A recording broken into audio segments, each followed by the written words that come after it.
All right, hey, what's up, guys? Sorry I'm not in class today.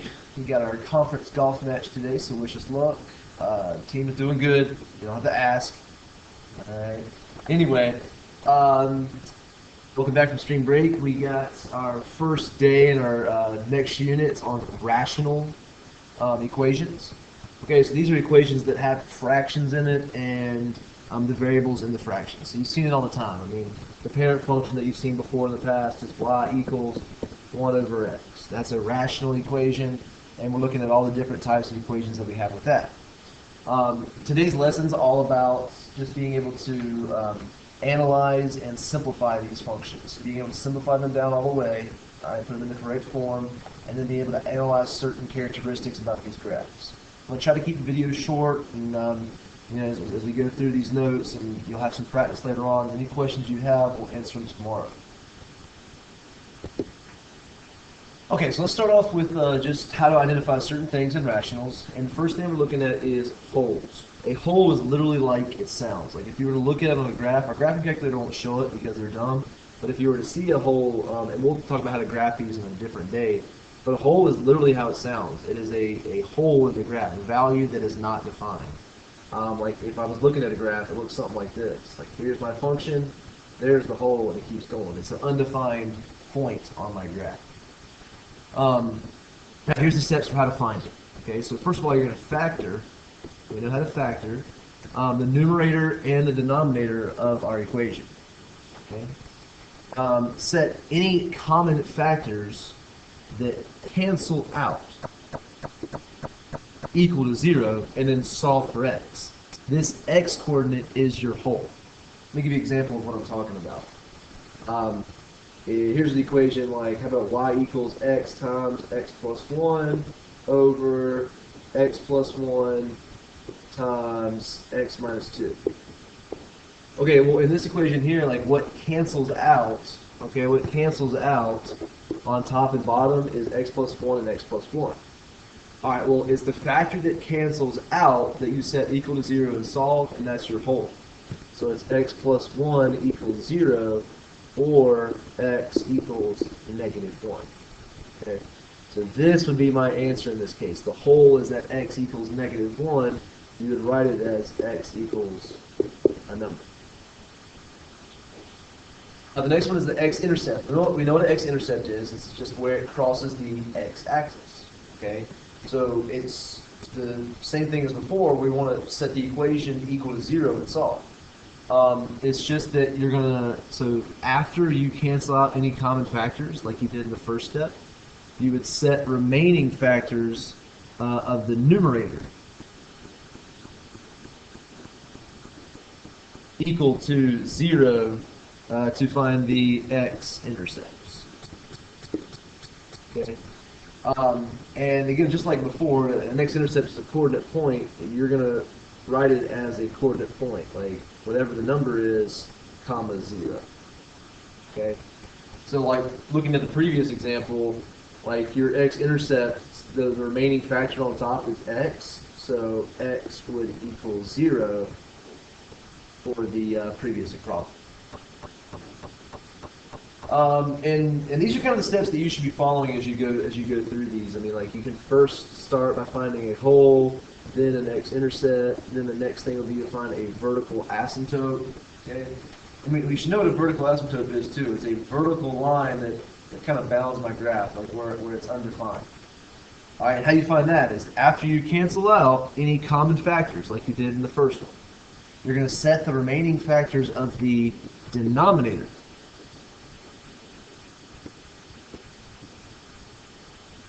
equal to 0 to find the vertical asymptotes. Okay? So like in that previous example before, the denominator that didn't cancel out in the first problem was x minus 2. So you set x minus 2 equal to 0 and x equals 2. Again, you write it as a number, or I'm sorry, x equals a number. In this particular example here, it's x equals 2. Okay. And we're going to do an example and show how to find all these here in a second. Have these notes to look back to as we move on.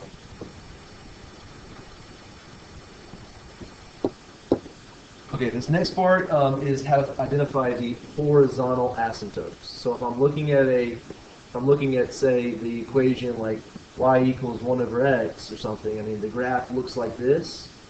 Okay, the horizontal asymptote is the horizontal line that bounds the graph. The vertical one is the one that goes up and down, obviously. Okay. Now, whenever I find a horizontal asymptote, we do that as y equals a number. Okay. Now, there's a particular way to find the horizontal asymptote, and there's 3 different cases that we can do this. Okay, and it's all about comparing the degree of the numerator to the degree of the denominator. And when I say degree, I mean the highest degree of my exponent on top to the highest degree of my exponent on bottom. So, like for instance, like if I were to have like x squared on top and say like 3x cubed on bottom, well, you're comparing 2 to 3. So we'll explain how that works in a second. All right, and these are 3 little acronyms that kind of help me remember it. Maybe it'll help you. First one, BOBO. Okay.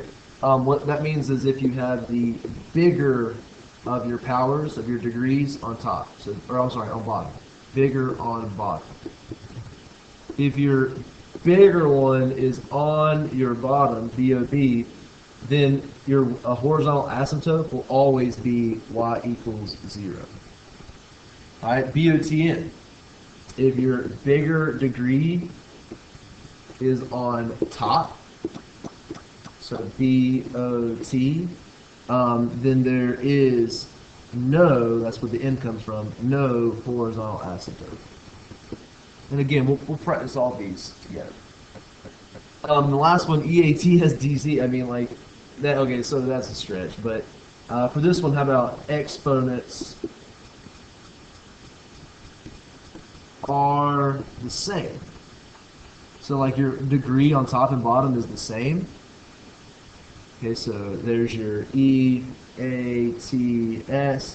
And then what DC stands for means to, all right here, divide your coefficients.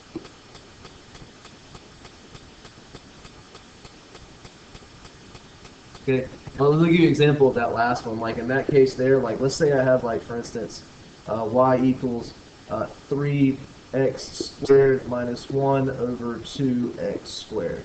Well, the highest power on top is 2 and the highest power on bottom is 2. So the coefficients or the exponents are the same. So if it says divide the coefficients, all it means to do is to take the leading coefficients. So in this case, your horizontal asymptote would be y equals 3x. Okay.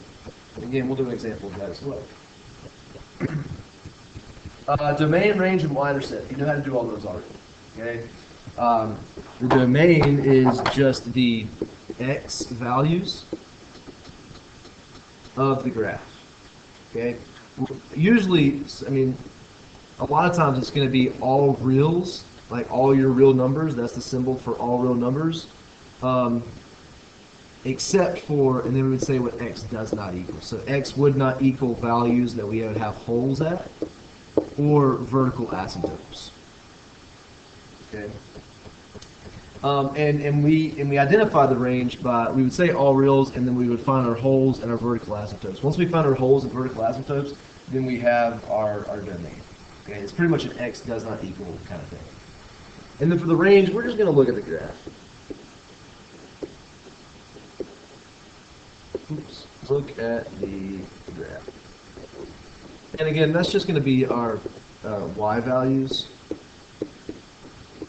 But another way to do it, I mean, think of it as all reals, and that's a lot of times what it's going to be, or it would be like all reals except for not like our vertical asymptotes, but our horizontal asymptotes. So except for like y does not equal whatever our horizontal asymptotes are. Okay. And as far as the y-intercept goes, remember y-intercept is just where it crosses the y-axis. So all you have to do, crosses the y-axis, all you have to do is just substitute x equals 0 for all x values and simplify.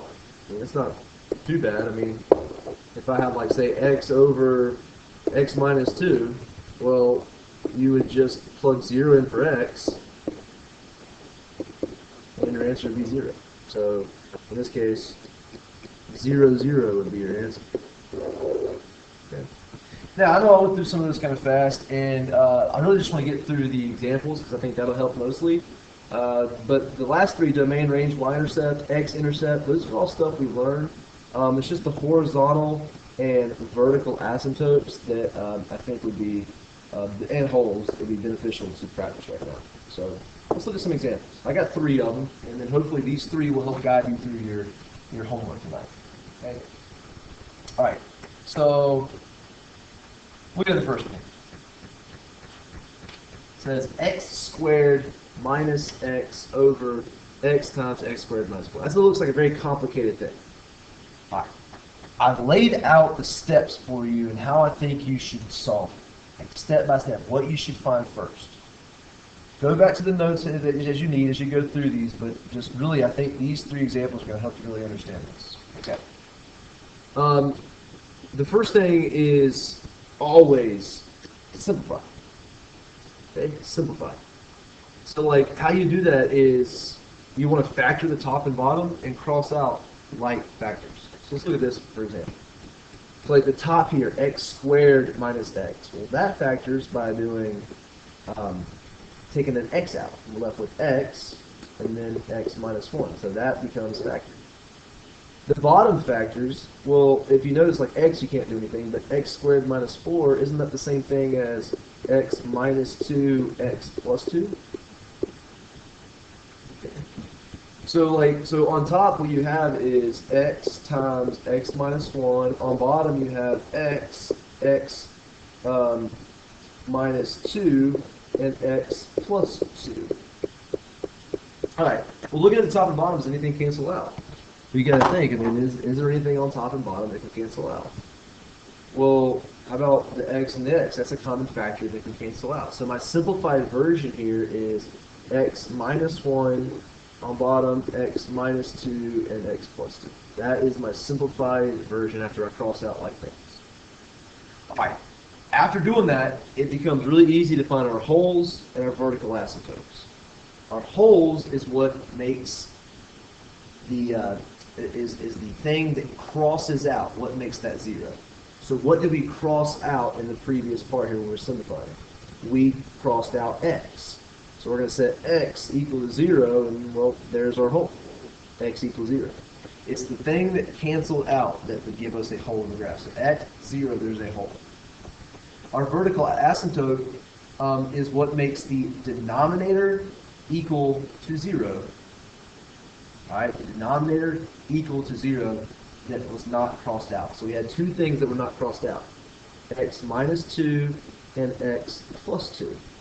So my vertical asymptotes are, if I set these equal to 0 and solve, x equals 2 and x equals negative 2. Those are my vertical asymptotes. My domain is all the real numbers except for my holes and my vertical asymptotes. These are values in the equation that do not work. Okay, so my domain is all reals except for x equals 0, 2, and negative 2. Okay, so you see how we're able to build up on this. So simplify it. Holes is what crosses out that makes it a 0.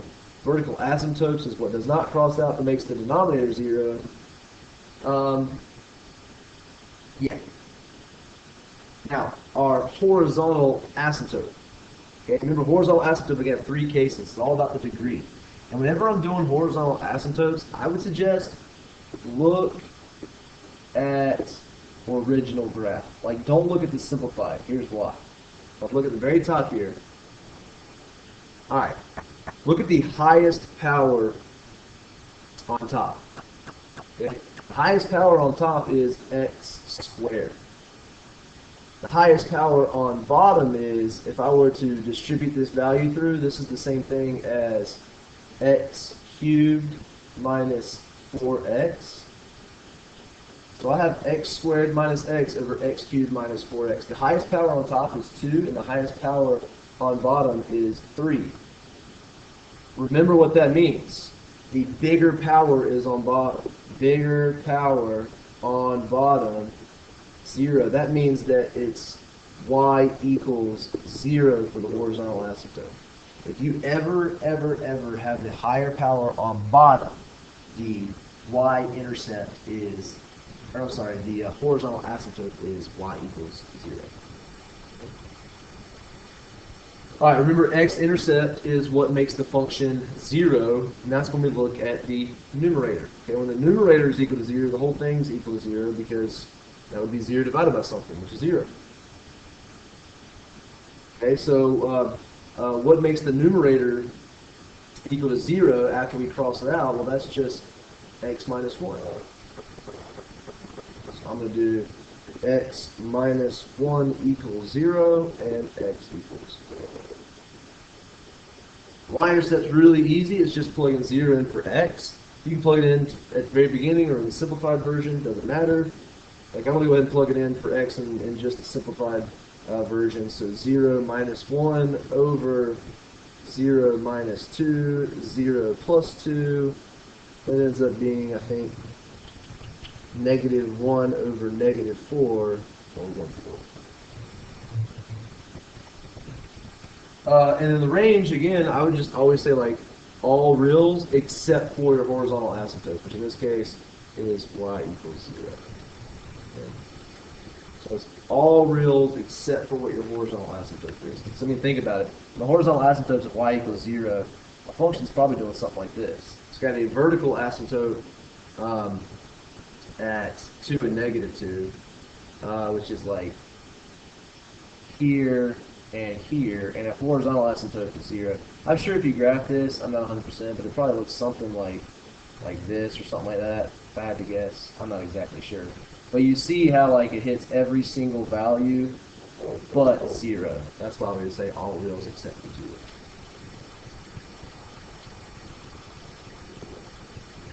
Let's try another one. Let's see what we can do. Okay, first step again is to simplify. How you do that is by factoring the top and the bottom. Okay, so let's factor the top. So the factors of negative 4, that's negative 3. What's that? X plus 1 and x minus 4. Okay, so when I factored, I got x plus 1 times x minus 4 over x minus 4. Does anything simplify? Well, absolutely, yeah. X minus 4 and x minus 4 cross out, and I'm left with x plus 1 over 1, which is just x plus 1. So it's the equation x plus 1. Cool. All right, holes. Remember, holes is what makes your function 0 that crosses out. So that's the x minus 4 crosses out. So x equals 4 is a hole. Okay, that's cool. Vertical asymptote, remember, is what makes the denominator equal to 0. And we only have one, after it's simplified, we only have one thing on the denominator after it's simplified, and that's 1. So 1 equals 0, that doesn't work. Alright, so if you don't have anything left on the denominator after you simplify, then there is none. Cool.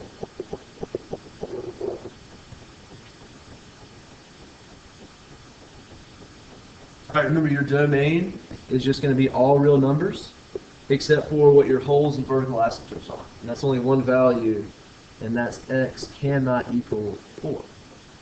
Okay? Because we have a hole at 4. At 4, there's a hole which is not defined on my disk. Horizontal asymptote. Okay, well, let's look at the original problem here. The highest power on top is 2. The highest power on bottom is a 1. You got the bigger on top. Bigger is on top, and then remember it's BOTN, which means no horizontal asymptote. My x-intercept is what makes the top equal to 0. So x plus 1 is on top, so x plus 1 equals 0, and that means x equals negative 1 is my x-intercept. My y-intercept is going to plug 0 into it, so that's just 0 plus 1 over 1, which equals 1. And then my range is just all reals except for my horizontal asymptote, which in this case I have done, so it's just all reals. Okay.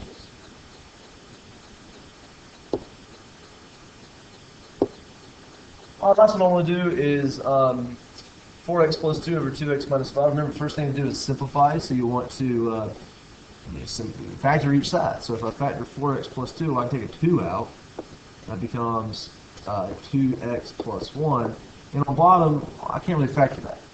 So I got 2 times 2x plus 1 over 2x minus 5. Well, does anything cancel out? I don't see anything. Like, I can't cross anything out. So really, my original equation was already simplified. There's really nothing I can do to simplify that any further. My holes is what crosses out that makes it 0. Well, there is nothing that crosses out, so there is no holes. My vertical asymptote is what makes the bottom 0, my denominator 0, after crossing things out, and the thing that's left on the bottom is 2x minus 5. So 2x minus 5 equals 0. If I solve that, I get 2x equals 5, or x equals 5 halves. My domain is all reals, but my hole is in vertical asymptotes. So in this case, it's all reals, except for there's only one vertical asymptote, and that's x cannot equal 5 halves. Horizontal asymptote. Okay, now if I go to the top here, horizontal asymptote, you got to look at the powers on top and bottom. The highest power here is 1, the highest power here is 1. So they're the same. That was that long acronym that just don't even worry about it. But how that works is all you got to do is just take the leading coefficients and divide them. So 4 over 2. So my horizontal asymptote in this case is y equals 4 over 2, or just 2.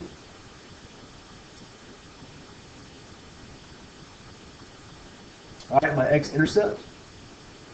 Remember, my x-intercept is what makes the top 0.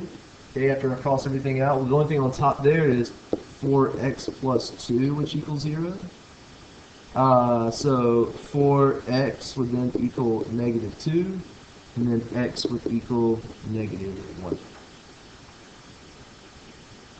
Remember, y-intercept, just plug in a 0 in for x.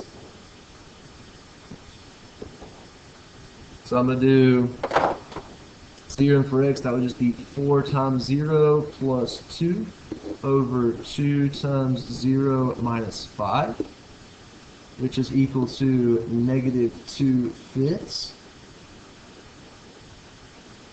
That'll be my y-intercept. And my range is just going to be all reals, except for whatever my horizontal asymptote is, which in this case is y cannot be 2. Alright, well, hopefully this helped a little bit. And I want you to use these notes, which you got the video. I also got them filled out and uploaded on my website. And I want you to use these notes, help each other out, work together, see if you can do the homework. Whatever questions you have on any of this stuff, I will gladly answer tomorrow. But I would love for us to work together to figure these problems out. Okay? Use these notes as a resource. I'll see y'all tomorrow.